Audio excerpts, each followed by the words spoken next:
Hi, it's me, INFP, and I'm waiting for my family to Skype, so I don't know how much time we have. But I am here to proudly announce that INFP is the only label that matters to me. Basically, it's the label that I feel that I have given myself, that I feel fits me the most, the one I relate to the most, and there are other labels out there, but they don't make as much sense. Um, I'm a doctor, right? But that doesn't describe my personality. It describes my job, what I do at work, a lot of time during work days. But it doesn't describe my personality. Um, I'm Swedish, but I didn't grow up in Sweden. And I'm not really patriotic. I'm not. I'm American. I'm a citizen of the USA, but I never have lived in the US. And I am French, but I have never. I don't have. My parents are not French, so there's nobody who's actually French in my family. So that goes for a lot of labels. Am I lesbian? No. Am I queer? No. Am I asexual? No. Am I demisexual? No. I don't know. I don't know what label I am in that. I guess that I relate to the LGBTQIA plus community because I am somewhere there and not straight, I guess. But yeah, I relate to it, but I do not relate to it as much as INFP. When it comes to ADHD and autism, it seems to be my new big thing, right? I'm in the diagnostic process and self-diagnosed ADHD and autism. But is it really... I relate more to INFPs online than I relate to autistic and ADHD people of other types. I relate more to INFPs who are not ADHD and autistic rather than autistic and ADHD people who are, let's say, an ESTJ, you know? I find that there's more likelihood that I would connect and be friends with another INFP if they're healthy. If they're unhealthy, hard to say. I know there would be a connection, but I don't know if there would be as much of a connection if it was just some random person with ADHD or autism. They are pretty big spectrums that we're talking about in terms of autistic spectrum and the ADHD spectrum. People can present in 10,000 different ways. Some people are hyposensitive to sound and some people are hypersensitive to sound, and it's like extremes. They could be, you could be anything and have these neurodivergencies. I would argue that INFP is a neurodivergency, and I would say basically all intuitive people are neurodivergent, but that would be way too many people being divergent, right? Like, who is neurotypical? Is there anybody who really is neurotypical? Like, neurotypical would be a person who does not have a problem with the capitalist society that we live in. And I don't think that there's anybody who is completely fine with that. But yeah, there are some people who struggle more than others. But yeah, INFPs would be one of those groups, you know? I don't think that INFPs are totally neurotypical. I would say introverted intuitive types, like INFPs, INTPs, INTJs, INFJs. These people aren't neurotypical, you know? A neurotypical person would be extroverted, sensing, thinking, judging, you know, ESTJ. because those are the people who would cope best in the capitalist society that we live in. But that's not what I'm going to go on a rant on now. I'm just saying that I relate to being an INFP more than any other label. So this channel is not about to become an ADHD and autism channel, because I don't feel like I'm an expert on autism and ADHD. I find myself somehow an expert of MBTI, but even then I don't really feel like an expert on that. I feel like I know a lot about INFPs. I do know a lot about autism and ADHD now that I have seen over 500 videos on YouTube, which are in a playlist. I've watched every single video in that playlist, plus more. Those that aren't in that playlist are the ones that I didn't relate to. So I've watched hundreds of videos about autism and ADHD, and yet I still don't think that I'm an expert. And I kind of despise the people who think that they are an expert, because I don't feel that that's like super ethical, you know? To like claim that you're an expert on autism and ADHD just because you have autism and ADHD. This is a medical diagnosis. MBTI is not a medical diagnosis. It's not that serious. But it's useful, you know, even if it's not serious. Medical diagnosis has impact on your healthcare, your contact with the government, with all sorts of things in the official world. There's activism, there's autism awareness activism, which, you know, MBTI activism doesn't exist. So being autistic and ADHD is more of a political thing than MBTI. But I guess that what would be even more political is your citizenship, I guess, would be more political. But yeah, and then like your ethnicity is unfortunately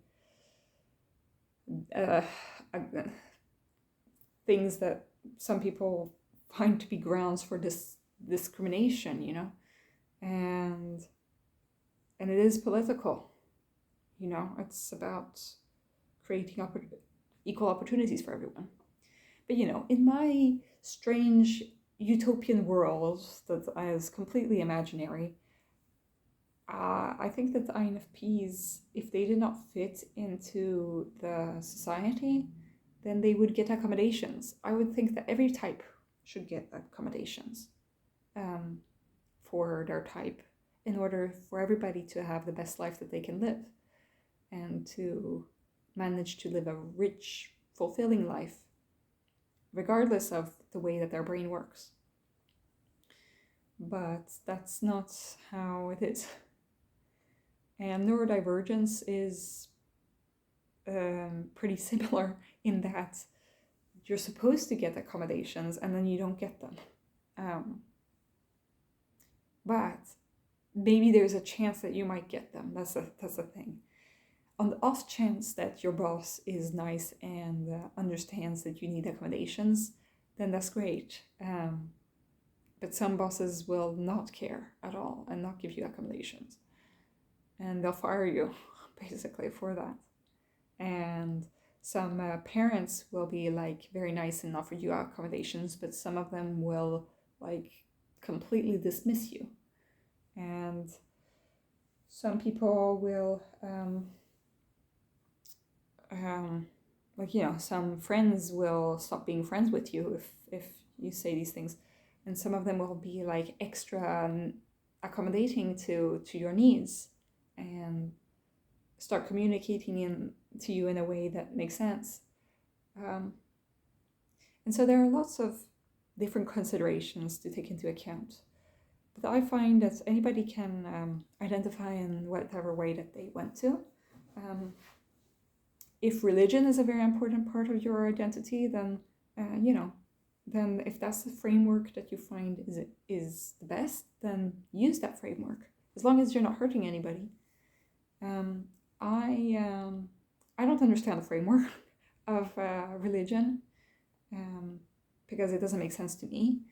But at the same time, the MBTI makes sense to me, which doesn't make sense to a lot of people, I don't understand astrology, but if somebody says that being a Sagittarius explained everything about their personality, I would kind of be a little bit confused. But if it makes the person happy and they're not being coerced in it and they're not being brainwashed into it, then it's their freedom to decide what they think, as long as they're not like telling other people the way that they should think, like saying, well, because I was saved by knowing about my astrology sign, then you should too.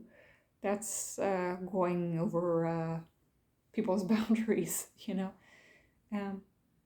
So I think this is interesting conversation to have about, like, well, what are your labels? What are your labels for?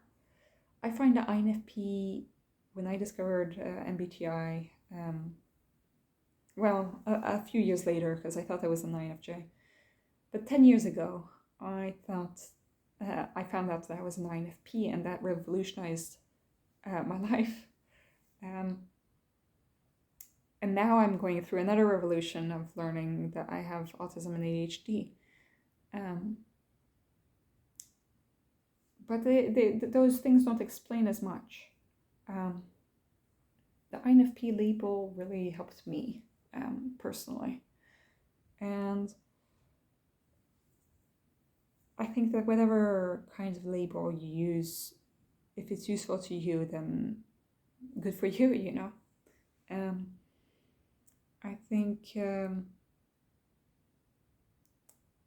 we all have different perspectives of what our identity is, but sometimes we need to have these labels in order to kind of have a canvas to paint on, so that the paint actually stays, rather than just like painting on the floor or on the wall directly, in order to actually add all the nuance and the layers and all the things that we want to include in an identity that is well-rounded 3D personality, rather than just being a cookie cutter 2D one-sided person, and trying to fit into stereotypes of a certain label that don't fit you. I think in order to be authentic, it is important to have some label, but to be flexible enough within it in order to not like stupidly cling on to it, and to use those labels to be able to explore all of the nuances that includes or excludes, or we use these concepts to imagine things in our minds, to make sense of the world and of ourselves, of who we are. So MBTI helps me the most in that sense. The autism and ADHD helps me mostly in making sense of some struggles that I had in my life, and making sense of how do I get my needs to be understood by other people, because other people don't understand MBTI and they don't know what an INFP is, which is blatantly obvious by my most viewed content on my channel is my short, which is how to recognize an INFP in 16 seconds, which it's funny to read the comments, but a lot of the comments are like, what is she talking about? What is she saying? What the heck is she saying? I don't understand. And I'll write back like, this is MBTI, I'm talking about the cognitive functions of the INFP, and it's just a fun video where I make different faces for the different cognitive functions, and it's meant to be stereotypical and stupid, but it's too high up in some people who don't know anything about MBTI. A lot of people have not even read the title of my video before clicking on my video. They don't even know what an INFP is, and they'll click on the video. And it's like, okay, you don't even have the mental focus and capacity to actually read the title of the short before clicking on it. And also, you have enough mental energy to write me a comment saying, I don't understand, rather than like actually reading the most viewed, the highlighted comments often explain what is going on. It's like, if you can't read the title nor the description nor the comments, then like, what are you even doing commenting, you know? I don't know. I get confused about how people use this website. Also, how people comment things that are irrelevant to the subject at hand sometimes. They'll just be like, what's your favorite song? Like on a YouTube video, and I'll be like, okay, I can respond to that, but that's why I have my live chats, to talk about those kinds of questions, if you're interested. Anyway, these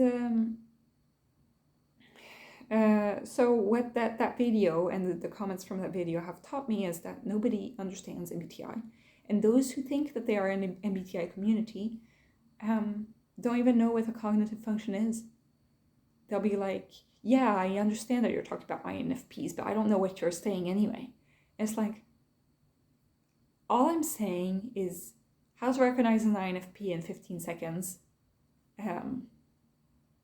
FI, NE, TI, SI, TE, and making different faces for like the stereotype of each cognitive function. And people don't even know that.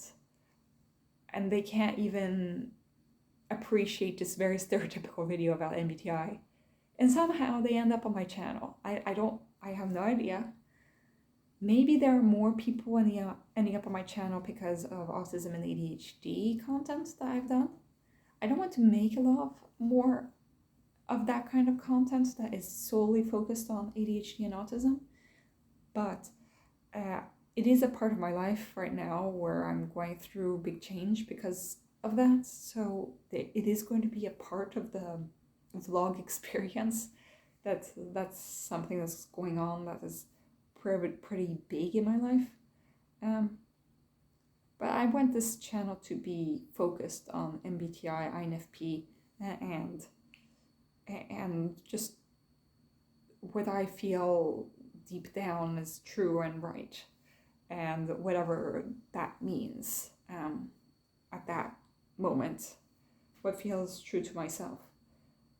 And if it includes autism and ADHD, then that's great.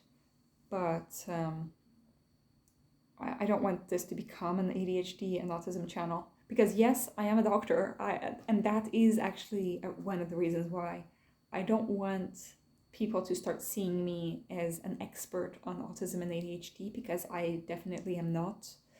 I took one class, basically, that's talked about autism and ADHD. That was like an hour in my whole medical career. I have met people with autism and ADHD throughout my practical moments, but I haven't like learned how to deal with this diagnosis and how to. I've learned how to diagnose it, but I haven't learned like how to help it, you know, and how to not treat, but you know, how to accommodate. I haven't learned that in school. So I only have learned that through watching 500 different videos on YouTube. But I would only consider myself an expert if I'm about autism and ADHD, but also I would have to be a therapist or a mental health practitioner of some kind, and I would have had to take extra official courses on the thing. I wouldn't just say, oh, I'm a therapist and therefore I am the expert on all the ADHD and autism. No, that's not enough. You know, you need more qualifications than that in order to charge people money for your services. I know that a lot of people with autism uh, don't make a lot of money. A lot of people with ADHD jump from job to job and find that's the only way that they can make money is through YouTube. But I do feel that it's kind of a scam if you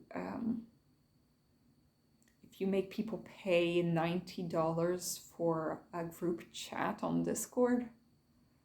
That kind of, or on Teams or whatever, that kind of rubs me the wrong way, you know. Mom on the Spectrum has one of those, and that has kind of put a damper on. She makes great videos, but like, you know, it's not really ethical to me to charge people money for a non-professional to talk about a topic that they kind of just researched just as well as you have, basically. And yeah, okay, so they're being a moderator in a group chat, but are they really offering a course that is going to change your life? And where are their qualifications, you know? If I don't find that I'm qualified, despite having watched so many videos on YouTube and being a medical doctor, then I think that people should have a little bit higher standards. But I am allowed to call myself an expert on MBTI because MBTI, guess what, is not a medical diagnosis.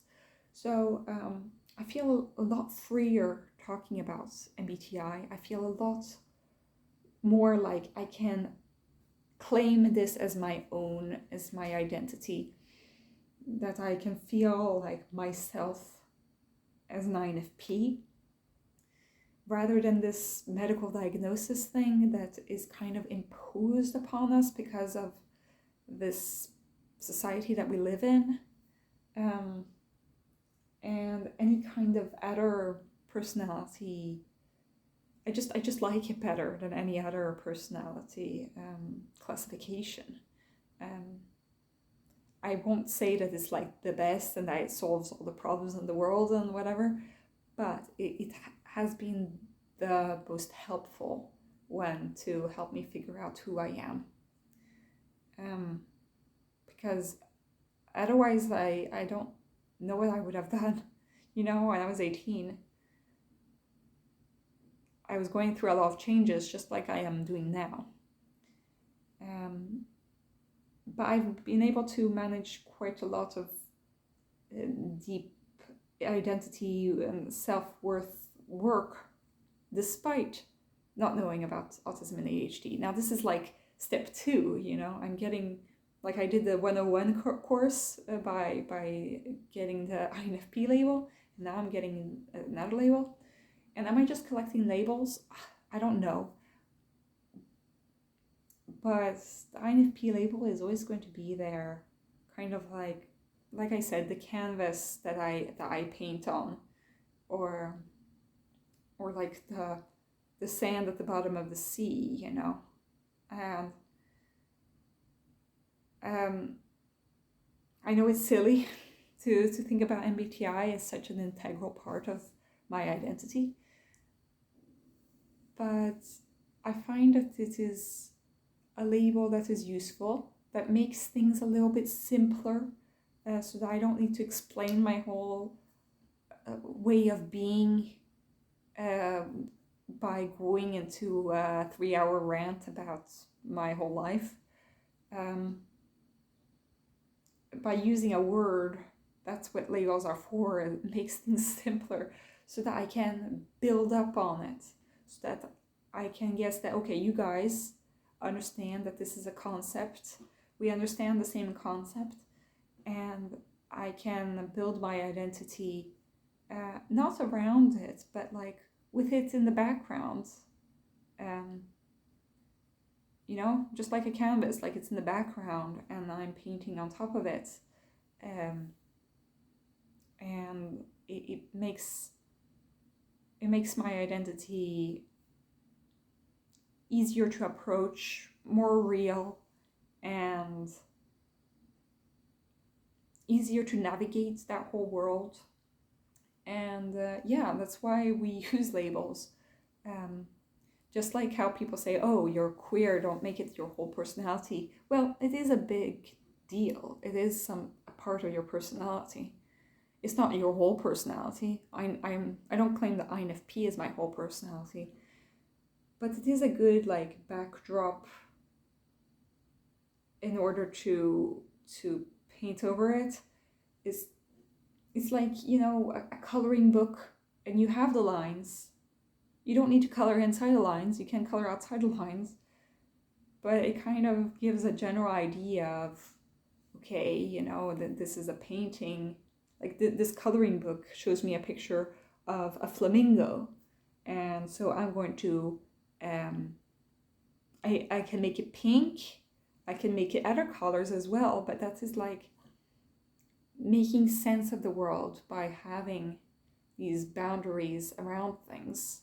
By having these labels, we can make sense of things. I think I've made a video about TE that's kind of a little bit like that, where I was talking about how without TE, everything is just a blur of fog that you have to navigate through. Well, with labels or with TE, I can construct pictures out of this fog. I can make sense of things rather than just be wandering around all the time.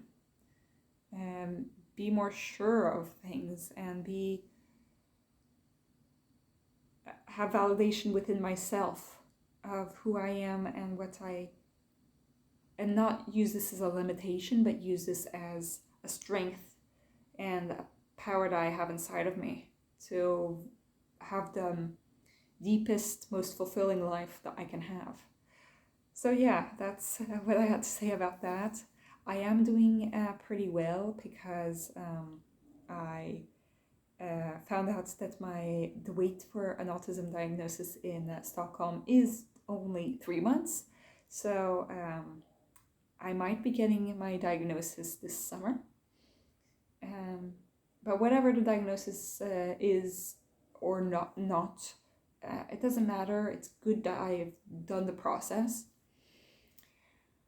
Also, I'm feeling pretty happy because I've gone down on my medication. I don't know how long this will last, but I don't know. I see the difference, and I think that maybe I don't need these meds as much as I thought I did, and that is very positive.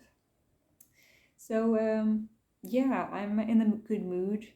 I do want to wish you guys a great day, and yeah, bye.